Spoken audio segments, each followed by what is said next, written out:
Welcome to Mr. Hutchings' History, where the past comes alive. Let's dive into today's story. All right, buckle up for a deep dive Oh, yeah. into one of the most intriguing chapters Yeah. of the Cold War. For sure. The U.S. involvement in the overthrow of Chilean President Salvador Allende in 1973. Yeah. We've got a fascinating lecture essay Really is. as our guide. Yeah. And trust me, this is one of those stories that just pulls you in. You think you know the Cold War, and Yeah. then you find a story like this, like Pearls. opening a hidden door to Yeah. all these complex machinations. Exactly. So we're going to try to figure out why President Nixon was so determined to undermine Allende, who was, remember, democratically elected. Right. And we'll see how those decisions reverberated for decades. It's not just history, you know? This story still has relevance for how we understand U.S. foreign policy today. Absolutely. So let's set the scene. It's 1970. Chile Allende, a Marxist, wins the presidency. Yep. I can imagine this sent shockwaves through Washington. Oh, absolutely. Think about it. The U.S. was still reeling from the Cuban Revolution just a decade earlier. Fidel Castro aligning with the Soviets right there in what the U.S. considered its backyard. Yeah. That was a huge blow. They were determined not to let that happen again. Right. So Allende's victory was like a flashing red alert. Yeah, big time. And then he starts nationalizing industries, Yep. which looks a lot like Castro's playbook in Cuba. Yeah, and this is where it gets really interesting. The U.S. was operating under this Cold War doctrine called containment. Right. But the Chilean case really pushed the boundaries of containment. On one hand, you had this democratically elected leader. Right. On the other, he was enacting policies that were seen as a direct threat to U.S. interests. I see. It forced some tough choices. Yeah. It wasn't just about ideology, though, right? Yeah.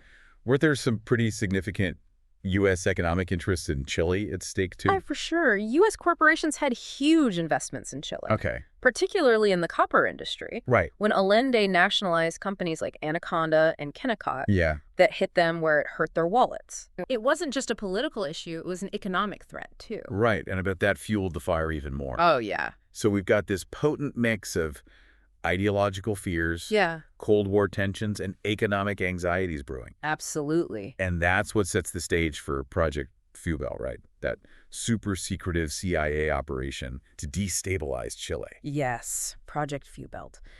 And this is where things get especially murky. Okay. It was all about creating chaos, Yeah. stirring up unrest, making Allende's government look weak and unstable. Right. The CIA-funded opposition groups even worked to influence the media. I remember reading that they were even building relationships with certain Chilean military officers. Exactly. They were laying the groundwork for a military takeover. Right. It was a classic case of covert intervention trying to manipulate events from the shadows. Wow. And then comes September 11, 1973, a military coup led by General Augusto Pinochet. Yeah. Allende dies during the attack on the presidential palace. What a turning point in Chilean history. It really is. It's such a controversial one. Yeah. And to this day, the extent of U.S. involvement is still debated. It is.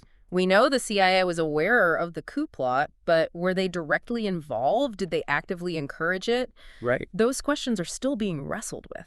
The Church Committee, which investigated the CIA's activities later, couldn't find definitive proof that the U.S. was directly involved in the coup itself. But they did say the CIA knew about it beforehand and chose not to stop it. Which raises a really crucial question. Right. If you know a coup is about to happen, and you do nothing to prevent it, are you complicit? I mean, how much responsibility do you bear? It's a moral and historical dilemma, that's for sure. Yeah. And it's one that historians are still grappling with today. There are so many different perspectives on this whole event. Right. You've got some historians, there was more traditional Cold War scholars, who argue that Nixon was justified in taking a hard line. They say he did what he had to do to prevent the spread of communism. Okay. But then you have the revisionist historians who emphasize the U.S.'s long history of meddling in Latin America for its own interests. And they'd point to corporate interests in Chile as a prime example of that, wouldn't they? Absolutely. They'd argue that the U.S. was trying to maintain its economic dominance in the region, Okay. and Allende's policies threatened that. Then there's yet another group, the post-revisionists. Right. They acknowledge the complex interplay of internal and external factors. So they're saying Allende's government wasn't perfect and was facing its own set of challenges, Right. but that the U.S.'s actions definitely made things worse. Exactly. It's never a simple story. And we can't forget the realists Okay. who analyze all of this through the lens of Cold War power politics. Right. They'd say it was a strategic chess match Uh-huh. with both sides maneuvering for an advantage. It's fascinating how the same events can be interpreted in so many different ways. It really highlights how understanding history requires you to consider multiple perspectives, doesn't it? Absolutely. But regardless of which lens you use, the consequences were tragic. Pinochet's dictatorship became one of the most brutal in Latin American history. Thousands of people were tortured, killed, or disappeared. And the impact on U.S. Latin American relations was profound. Right. It fueled anti-American sentiment for generations. Yeah. There's a sense of betrayal that still lingers. So this isn't just a history lesson, is it? It's a story about the lasting wounds of Cold War intervention. It is. It really makes you think about the use and abuse of power on the world stage. It's a story about unintended consequences, Yeah. about the messy realities of foreign policy, and raises a lot of questions about the role of covert operations and the limits of acceptable intervention. All right, so we've set the stage, and it's pretty clear this is a complicated story. For sure. But before we go any further, I want to shift gears just a bit. All right, where are we headed? Well, I think it's important to remember that behind all the political maneuvering and global power plays, there were real people whose lives were drastically affected by these events. Let's take a moment to think about the human cost of Pinochet's regime. What happened to everyday Chileans during those years? Yeah. It's a side of the story that often gets overlooked, isn't it? We get caught up in the political intrigue Yeah. and forget about the human beings at the heart of it all. It's easy to get lost in the big picture stuff, Right. the presidents and the spies, but it's the ordinary people who pay the price right. Absolutely. Imagine being a Chilean worker. Maybe your family relied on the copper industry. Suddenly everything changes, Yeah, and you're caught in this whirlwind. absolutely. Or imagine being a student Right. full of idealism, Yeah. caught up in the political debates of the day, and then overnight your world is turned upside down.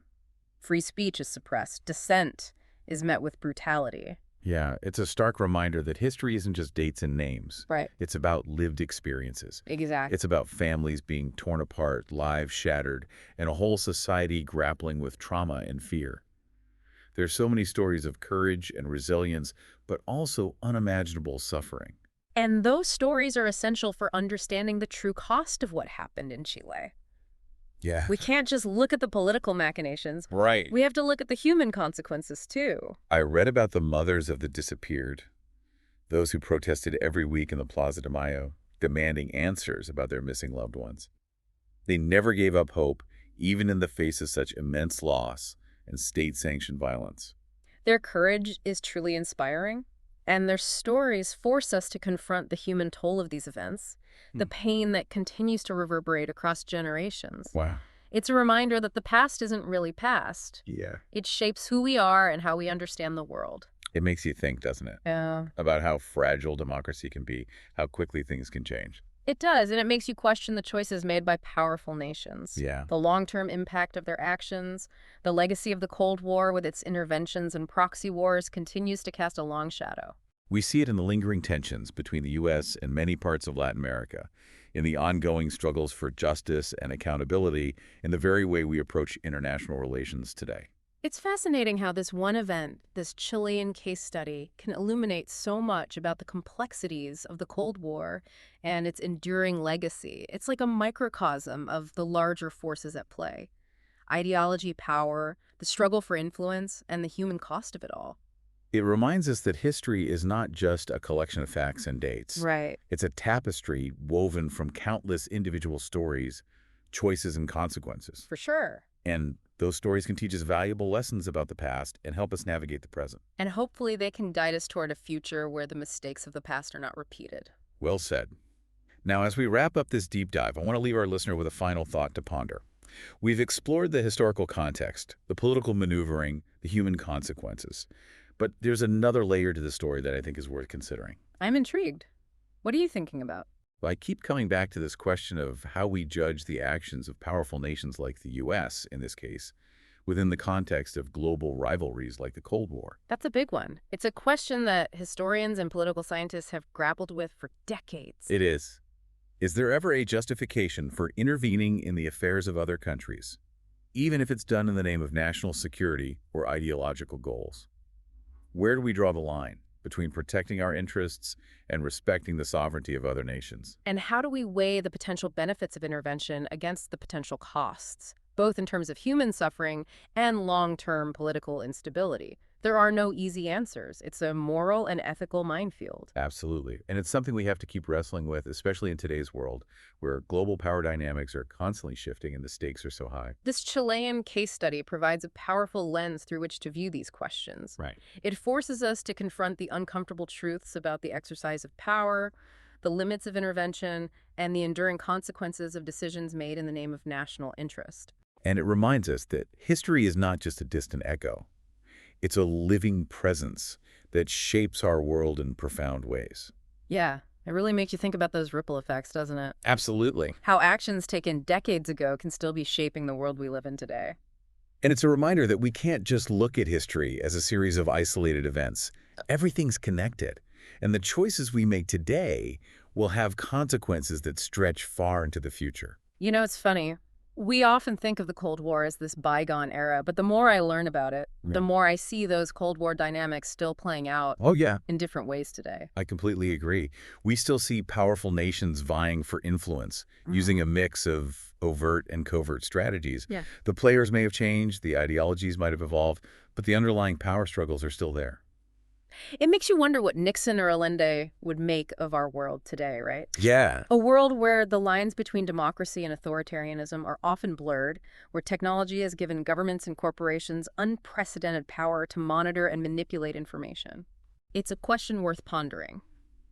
What would they say about the rise of social media as a tool for political mobilization, about the global interconnectedness that allows for instant communication, but also makes us vulnerable to misinformation and cyber attack? Yeah. It's almost as if history is whispering warnings, Yeah. urging us to learn from the mistakes of the past and to chart a more just and peaceful course for the future, don't you think? It really is.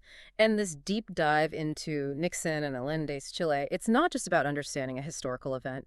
It's about equipping ourselves with the knowledge and the critical thinking skills to navigate the complexities of our own time. Well said. And on that note, I think we've reached the end of our journey into this fascinating, troubling chapter of Cold War history. It's been a pleasure exploring this with you, and I hope our listener has found it as thought-provoking as we have. Me too. And remember, history is a conversation that never truly ends. Keep questioning, keep digging deeper, and most importantly, keep those critical thinking skills sharp. Thanks for joining us on this deep dive on the... Thanks for listening to Mr. Hutchings' History. Keep exploring, and we'll see you next time.